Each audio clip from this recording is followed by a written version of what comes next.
आपको याद है कि कल मैंने उनसे गुजारिश की थी फवाद साहब से कि सुलह एक चीज़ है, और लेकिन ये महज सुलह जो हो जाती है बज़ाहिर हो जाती दबाव में या परसुएशन से, मिन्नत समाजत से या समझाने बुझाने से, तो ये काफ़ी नहीं होता। उसको फॉलो अप करना पड़ता है, देखना पड़ता है कि शिकायत की जड़ ख़त्म हो जाए। और फवाद साहब ने जो गुफ्तगू की है उसको इस रोशनी में आप देखें कि फवाद चौधरी उन लोगों में से हैं जो मसाले चाहते हैं। कुछ लोग तो जो हैं जो लगाई बुझाई कर रहे थे, इख्तलाफात पैदा कर रहे थे, जो अपने ज़ाती स्कोर सेटल कर रहे थे।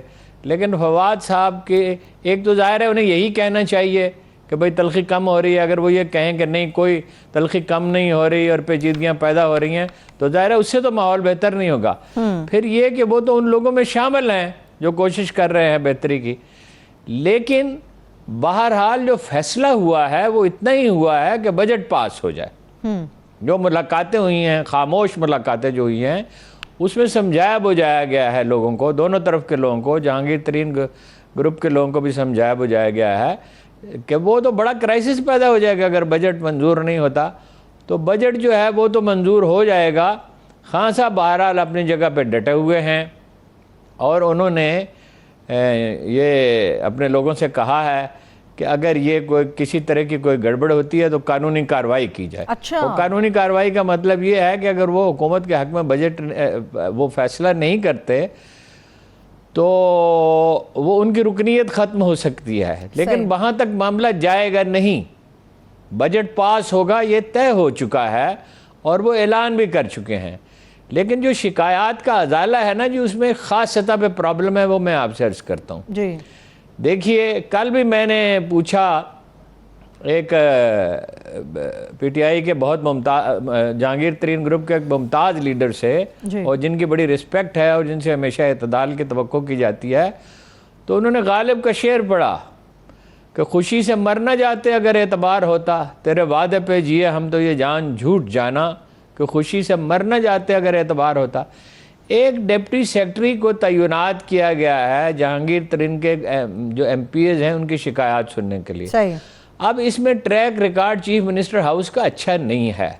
मुझे मालूम है कि वहाँ एक छोटे से मामले में एक साहब हैं, उनकी ज़मीन पर कब्ज़ा हो गया था और इनके रिश्तेदार वज़ीर आला के उसमें मुलव्वस थे, फसल उनकी जला दी गई थी, वो रोते पीटते फिरे। सब लोग जानते हैं कि वो भले आदमी हैं, अखबारात से भी उनका ताल्लुक़ रहा है और जो साफ़ती हल्के हैं उनमें बड़ा एहतराम उनका पाया जाता है। लेकिन एक डिप्टी सेक्रेटरी साहब को तकर्रर कर दिया गया और कहा गया कि सब शिकायत का अजाला कर दिया जाएगा। उसमें हमारे दफ्तर के कुछ लोग भी इन्वॉल्व थे जो ये चाहते थे कि मसालियत हो जाए, बेहतरी हो जाए, और वो डिप्टी सेक्रेटरी साहब ये फरमाते थे कि जो आप हुक्म करें बस वैसा हो जाएगा। लेकिन आज तक मसला वैसे का वैसे ही चलाता है और पेचीदगियाँ पैदा हो गई। तो ये एतबार पैदा करना होगा। और देखिए जो किसी भी चीज़ की तरह मसालियत भी ग्रेजुअल होती है, बतदरीज होती है, रफ्ता रफ्ता होती है। उसमें खान साहब को भी लचक का मुजाहरा करना होगा, इनको भी लचक का मुजाहरा करना होगा। ये नहीं है कि आप जिद पे अड़े रहें। खान साहब मतलब एक मामले में तो बिल्कुल सख्त उन्होंने स्टैंड ले रखा है कि वो वज़ीर आला ये बरकरार रहेंगे जी, और उसकी वजह से जो मसाइल पैदा हो रहे हैं वो सब जानते हैं, ज़ाहिर हैंडल नहीं कर सकते वो चीज़ों को। इसी वजह से बल्दियाती इलेक्शन भी नहीं हो रहे। एक वजह ये है, अगरचे वो एक वजह तो बुनियादी यही है कि वो डरते हैं कि नून लीग जीत जाए। बस जीत जाए नून लीग, जमहूरी माशरों में यही होता है। बल्दियाती अदारे अगर मेजॉरिटी एक पार्टी के पास है और सूबाई हुकूमत दूसरे के पास है तो इससे जमहूरियत की नफ़ी नहीं होती है, जमहूरियत की खूबसूरती है। शर्त यह है कि आप ज़ाती तलखियाँ पैदा न करें। अब ज़ाती तलखियाँ पैदा हो चुकी हैं और उसको बतदरीज ख़त्म करना होगा। और एक ग्रुप ऑफ पीपल बरूए कार आना चाहिए। मैं नहीं कह सकता कि वो कौन लोग होंगे कि जो इसको परसू करें, इसलिए कि ये जो अदम इस्तेहकाम है ये मुल्कों के लिए बड़ा ख़तरनाक होता है, तबाहकुन साबित होता है। इंडिया में हम देख रहे हैं, अगरचे वहाँ और वजह से है, मगर ये कि जब नफ़रत एक दफ़ा पैदा हो चुकी है वहाँ तो अलहदगी की तहरीकें भी हैं, कश्मीर का मसला भी है, शूद्रों का मसला भी है, कोरोना से भी पेचीदगियाँ पैदा हुई हैं, बहुत से तारीख़ी अवामिल है। तो सारी तरक्की और सारी कामयाबी धरी की धरी रह जाती है। जो सुपर पावर बन रहा था, आगे चल पे उसमें बात करते हैं, तो वो आज किस हाल में, सारी कौम डिप्रेशन की हालत में है और किसी को रास्ता ही सुझाई नहीं दे रहा। तो मसला अभी हल नहीं हुआ है। बजट के बाद इसको परसू करना होगा, जो मुतल्लिका लोग हैं उन्हें मिल बैठना होगा, बात करनी होगी, रास्ता निकालना होगा। ये यूं ही चुटकी बजाने में नहीं मसले हल हुआ करते। अगर कोई खुशफहमी में है तो उसे अपनी खुशफहमी दूर कर लेनी चाहिए। ठीक, यानी मैं अब आपको बताता हूँ खबर क्या है जी। यानी वज़ीर ख़जाना से शौकत तरीन साहब से अपना उन्होंने कहा है वज़ीर आज़म ने कि आप बजट इलेक्शन बजट समझ के बनाएं। अच्छा, इलेक्शन बजट समझ के बनाएं इसको। यानी वो भी मेंटली तैयार हैं इस बात के लिए। जब हमारे पीटीआई के दोस्त हैं, जब इस तरह की बात की जाती है तो वो ये समझते हैं कि हम खुदा न खास्ता को अफवाह फैला रहे हैं, लगाई बुझाई कर रहे हैं। कम से कम मैं उन लोगों में नहीं हूँ जो लगाई बुझाई करें और अफरा तफरी को दावत दें और एक तरफा गुफ्तगू करें। हमने हमेशा कोशिश की है मेरिट पे गुफ्तगू करने की। गलती हो सकती है तज्जिए की, मगर ये नहीं है कि मुल्क में अफरा तफरी फैल जाए। हम तो इसके हक़ में नहीं हैं कि अचानक इलेक्शन का ऐलान हो और मुल्क में अदम इस्तेहकाम पैदा हो जाए। इसलिए कि अदम इस्तेहकाम बहुत ख़तरनाक चीज़ होती है। लोगों को इसका अंदाज़ा नहीं है जिन्होंने तारीख़ नहीं पढ़ी कि 18वीं और 19वीं सदी में हिंदुस्तान किस तरह बर्बाद हुआ।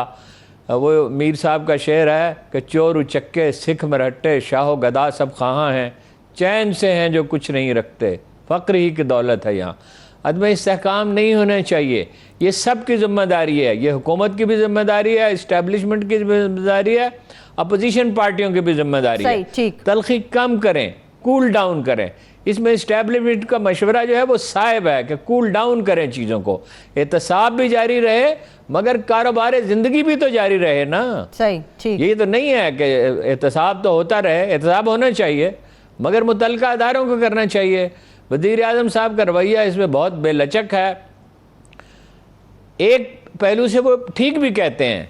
ये तो नहीं हो सकता कि जिन लोगों ने मुल्क को लूटा है और बुरी तरह नोच नोच कर खाया है और खरबों रुपए बनाए हैं और मुल्क से बाहर लगे, उनको माफ़ कर दिया जाए। मगर ये है कि कारोबार ज़िंदगी भी तो जारी रहे ना, बेहतरी भी आनी चाहिए ना। खुदा खुदा करके बिल्कुल गैर मुतवक्के तौर पर तरक्की की शरह जो है वो 4%, 3.94 4% है, 0.6% ही कम है ना। तवक्को 2% से ज़्यादा नहीं थी। एटमी बिजली घर बन गया है। अच्छा, और कई चीज़ें बेहतर हुई हैं। यानी बजट खसारा कम हो गया, कम क्या ख़त्म हो गया है। और इस सूरत हाल में जब इम्कानात पैदा हो रहे हैं तो ये ज़ाती लड़ाई झगड़ों में इन इम्कानात को बर्बाद नहीं हो जाना चाहिए। ये 22 करोड़ इंसानों के मुस्तकबिल का मसला है। ये किसी एक ग्रोह या पार्टी का मसला नहीं है। ये जो हमारी कबायली जहनीत है ये ख़राबी पैदा करती है कि हर सूरत में फतह हासिल होनी चाहिए और हर सूरत में मुखालफिन को कुचल देना चाहिए। ये सिर्फ एक आदमी और एक पार्टी का रवैया नहीं है, ये किसी एक लीडर का नहीं है, ये तकरीबन सभी का यही रवैया